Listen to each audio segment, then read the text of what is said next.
Ek en jy maak gereeld 'n fout in ons lewens, wat ons lewens baie kompliseer en ons lewens onnodig sleg en swaar maak. En dit is ons stel God gelyk aan ons omstandighede. Met ander woorde, as dit met my goed gaan, is dit maklik om te sê, ek dien 'n goeie God. Goeie omstandighede is gelyk aan goeie God. Nou wat nou as dit nou met jou sleg gaan? As daar teenspoed gebeur?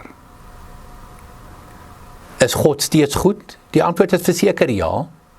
En jy weet dit, maar in ons koppe is dit of die Here teen ons gedraai het, of hy nie meer vir ons is nie. En die baie bekende Corrie ten Boom het my verskriklik gehelp hiermee, en ek hoop sy gaan vir jou ook help vandag hiermee. Corrie ten Boom en haar gesin, sy en haar sussie en haar pa, die sussie en die pa is oorlede in die Duitse konsentrasiekampe tydens die Tweede Wêreldoorlog. Sy het gelukkig lewendig aan die kant uitgekom. Maar sy skryf die volgende verskriklike harde, eerlike, reguit woorde. Leer by Corrie ten Boom.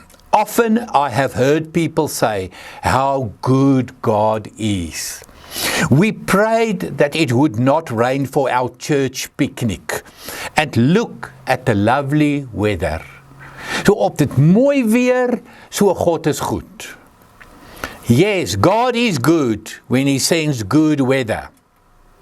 But God was also good when He allowed my sister Betsy to starve to death before my eyes in a German concentration camp. Mense, hierdie is diep woorde. Hierdie kom uit haar siel uit haar diepste binneste uit. Ja, ook toe my sussie, Betsy, voor my oë sterf, toe was God ook goed. En sy gaan aan. Corrie concludes, there is an ocean of God's love available. There is plenty for everyone. May God grant you never to doubt that victorious love, whatever the circumstances. Kom ons leer uit hierdie verhaal van Corrie ten Boom, dat God se goedheid hang nie af van my en jou omstandighede nie. God is altyd goed in alle omstandighede. Glo dit, wonderlike week vir jou.